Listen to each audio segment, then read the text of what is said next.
Orbiting 250 miles above, the space station provides us with the ultimate view of planet Earth. From this perspective, we ask our guests to engage with 6 questions that orbit around wonder and stories of hopefulness.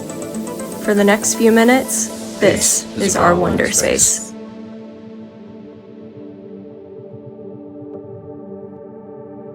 Welcome to the 100th episode of the Wonderspace Podcast, which is an expression of a family trust called Panaper. My name is Steve Cole, and since September 2020, I have asked the same 6 questions to over 100 people from around the world. It has been a joy and privilege to draw out wisdom and treasure from wonderful people over the past few years. As we reached episode 80 and 90, a few people asked how we were going to mark 100 episodes. And the answer ironically came as a result of Jazz O'Hara from Worldwide Tribe and Asylum Speakers, who was our first ever guest on Wonderspace. She invited me to an event to launch her new podcast series and introduced me to Chris Nash, who is the director of the European network on Statelessness. As I spoke to him about his work, I acknowledged that I had never considered the issue of statelessness, which impacts the lives of over 500,000 people across Europe. So after a few compelling conversations with Chris that led to a walk and a meal with the ENS team, the Panaper trustees and I made a call to use our 100th episode to amplify the issue of statelessness. Before we launch into the questions, we start as we always do with wonder. I am grateful to Andrew and Lex and others from Ask Nature and the Biomimicry Institute for blowing the fuses week after week. Here is another moment to help us re-wonder. Bottlenose dolphins develop lifelong friendships early on that will benefit them through shared information, cooperation, and in other ways throughout their lives. In both males and females, dolphins choose their friends carefully, spending more time with these individuals and strengthening these bonds over decades. For males, this helps them form alliances that boost their success in securing a mate. Some males have been found to maintain these strong friendships for more than 30 years. Juvenile females also seem to understand that these friendships are important to develop and spend time bonding with unrelated females who share creative foraging strategies. When females share this type of information with each other, they can boost the survival of their calves as well. So whether caregiving or cruising, dolphins benefit from both seeking out companionship and from offering it to those they encounter. In a moment, we will orbit around our 6 Wonderspace questions with our guest Chistiana Bukalo. But here is Chris Nash, who in under 2 minutes unpacks the story of the European network on statelessness. So when I started working on statelessness back in 2010, it really was a forgotten issue. You know, back then there was only a handful of NGOs and academics working on the issue. You know, it wasn't on national government policy agendas, and this was contributing to stateless people being even more marginalized, you know, living in the shadows without access to their basic rights or the opportunity to acquire citizenship to end their statelessness.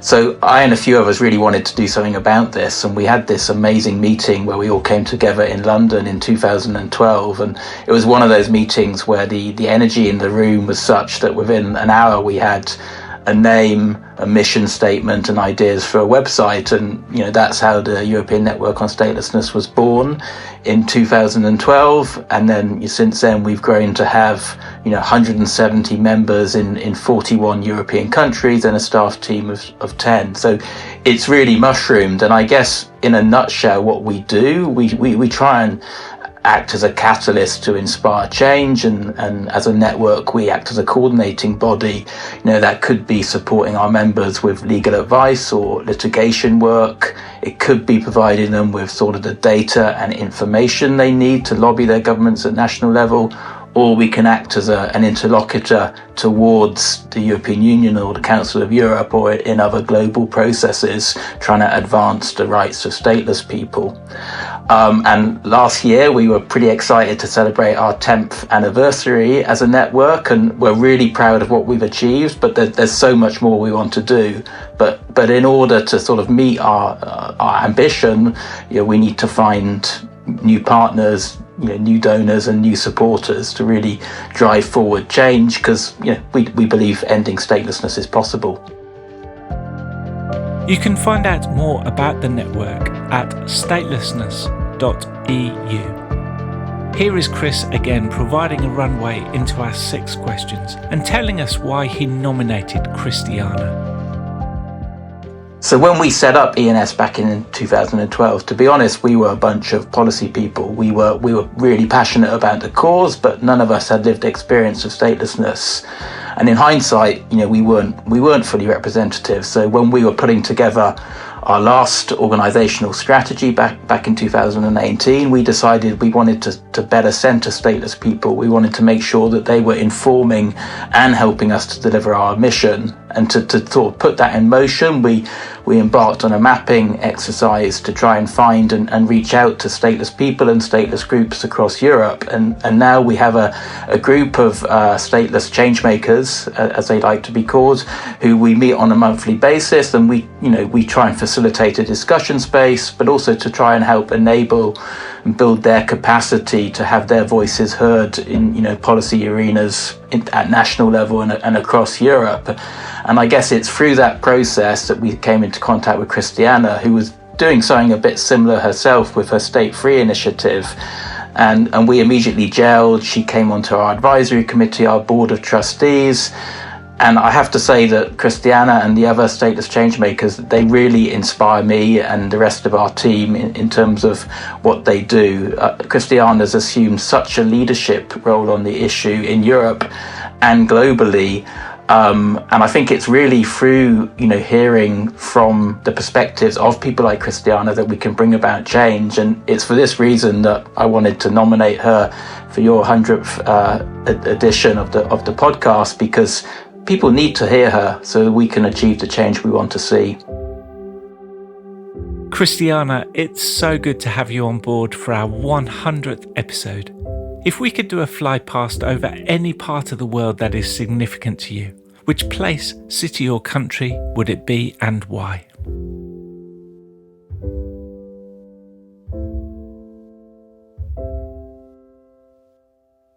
I would actually prefer to do a fly past in space, actually, simply because I just love to look at spaces that are maybe so free from our human beings' need of control or for control.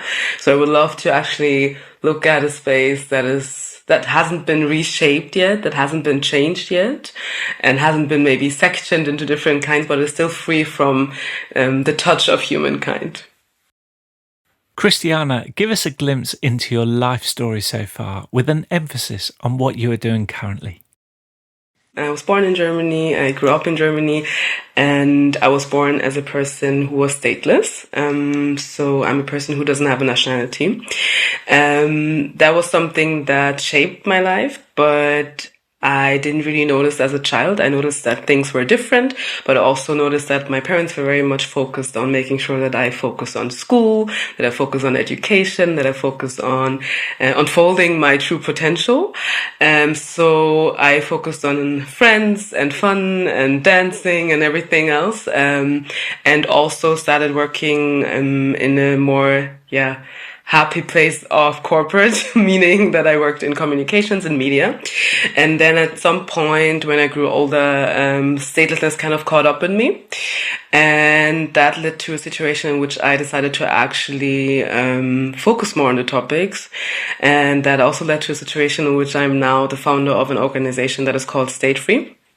We work to empower stateless people by building community with them, by creating visibility for the issue, and also by realizing the access to equal rights for them. And that is something that I decided to do mainly because at some point I also understood that, I always thought that I am the only one who's stateless, that this is actually not true, but that there are up to 15 million people worldwide. And I decided that I want to be one of those people who can maybe improve something by actually contributing something to the change. So when we started Statefree, we felt like what was needed is a digital space for stateless people to connect to each other, but also for them to connect to the organizations that were working on statelessness. That is something that was very important to me, especially as I understood at some point that there are organizations that are working on a topic, and I myself didn't even know. At that time I was 25 and hadn't heard about any of those organizations. So we created an online platform actually for people to connect and to share their experiences with each other and their knowledge with each other. All of that with the goal of empowering stateless people. And at some point we noticed that while community is very important, and it's important to create a sense of belonging for people who have maybe been very isolated in their experience as a stateless person, we also notice that true empowerment happens when people have access to basic human rights. So we decided to actually take that step, one step that I was very reluctant of, because as a stateless person, you are not allowed to vote. So I had kept a strong distance to politics simply because I didn't want to confront myself again with another area in life that I didn't have access to.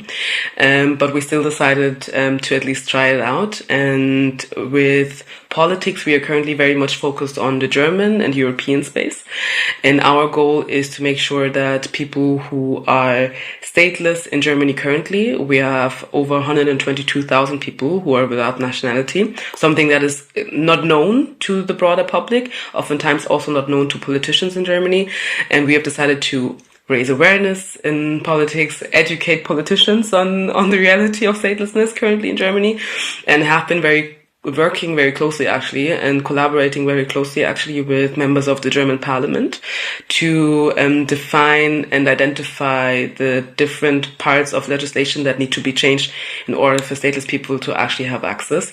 And while we do this work, we make sure that we focus it on the community. So we have been working together with stateless people in how to prioritize the different issues we are facing, in how to communicate the different issues we are facing, and making sure that our approach is very community-centered. Where on earth is your place of reset or recharge? My response to this question is very cheesy, but my place of reset is definitely my mom. She is a person that has a very calming and content nature. And whenever I go to visit her, I seem to forget all the stress that surrounds me and all the busyness that I actually feel. And also, the way she actually also empathizes and sympathizes with my busyness and society's way of being busy. She's just a person who has decided to not live that way. And that is something that I can then just take in whenever I'm in her space. What wonder of the natural world excites you the most?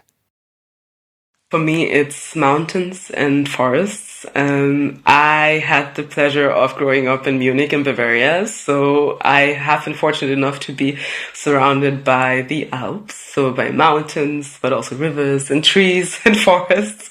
And the air just feels differently when there's space to breathe, when there are not too many buildings and too noisy and crowded streets. So whenever I have the chance to be with nature and surrounded by trees or mountains, that's when I can kind of breathe deep into my body and breathe out and just feel who I am as a human being.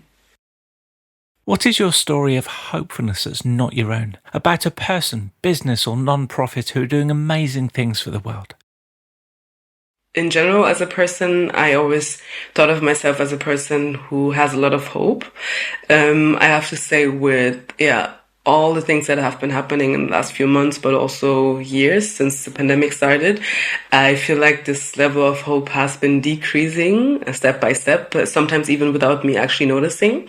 And then I met a person in 2 or 3 months ago, and we were in a discussion, and at some point we talked about what he was actually doing in life. And he shared that he is currently building a school in Germany. It was a person who had an Iranian background, came to Germany at the age of 2, so also was very much aware of how it is to grow up in Germany as a maybe non-German person, or as a person who's not perceived as a German. And what he told me was that he wants to make sure that we have schools in which children can grow up with knowledge that is decolonialized, with content that tells them what the world actually should be like, with a curriculum that teaches them how to also interact with human beings, but also with the world and with nature.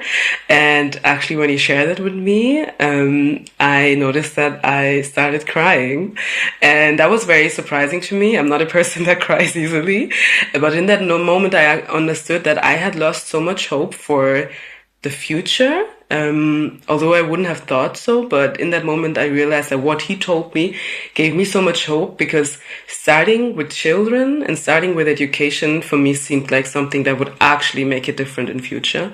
So currently, that's my story of hope.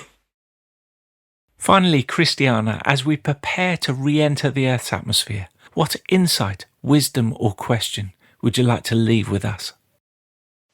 I would like to leave a quote. It's a quote that a person shared with me in summer during a networking event that I attended. We talked about politics and the potential for positive change. And in this conversation, I shared a lot around statelessness, around my own experience with statelessness, but also my perspective on nation states and the relationship between nation state and the individual. And then the person shared that quote with me, which was, nationalism does nothing but teach you to hate people you never met and to take pride in accomplishments you had no part in.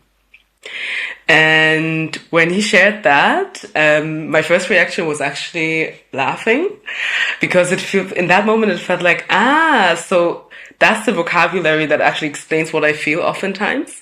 And it also reminded me of situations as a child. I often thought about I asked myself why Germany wouldn't just give me citizenship. For me as a child, I just couldn't understand why Germany would make it so hard for me to actually belong, to actually get this citizenship, because it's just the nationality, and why wouldn't they? Because I was born here. And when reflecting on that question, the older I got, the more I also understood that one thing that I didn't understand about it was that it would be easy for Germany to actually give me access, because I used to think in the past, what harm does it do to Germany if I get a citizenship? And I understood that there is actually no harm, but there are certain ideologies maybe tied to it. And that made me realize that when it comes to nationality, I feel like oftentimes there's this sense of scarcity and this mindset of, we can't give it away to those people. We need to protect the citizenship, and we can't just share it with people. But now that I understand what statelessness is, and I understand how all of this is structured, I also understand that giving access to citizenship doesn't take citizenship away from another person. So actually it would be something that is very easy to share with the world.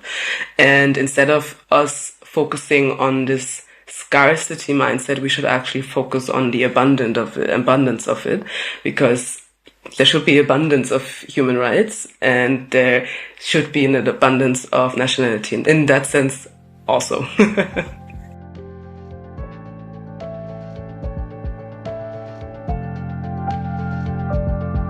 To find out more, follow on socials, or to join their campaigns, go to statefree.world. On behalf of James Perry and the Panaper board, I want to thank Christiana and Chris for being part of our 100th episode. Thanks also to all our guests who have shared their wonders and stories of hopefulness over the past 2.5 years. A shout out also to Andrew Howley from Ask Nature, my son Sam for his editorial work, and finally to Dan Potter from Oodle Design, who has designed and produced every episode, including the website. Let's continue to share our stories of hopefulness that makes a name for someone else. We need them. like never before. Thanks for listening.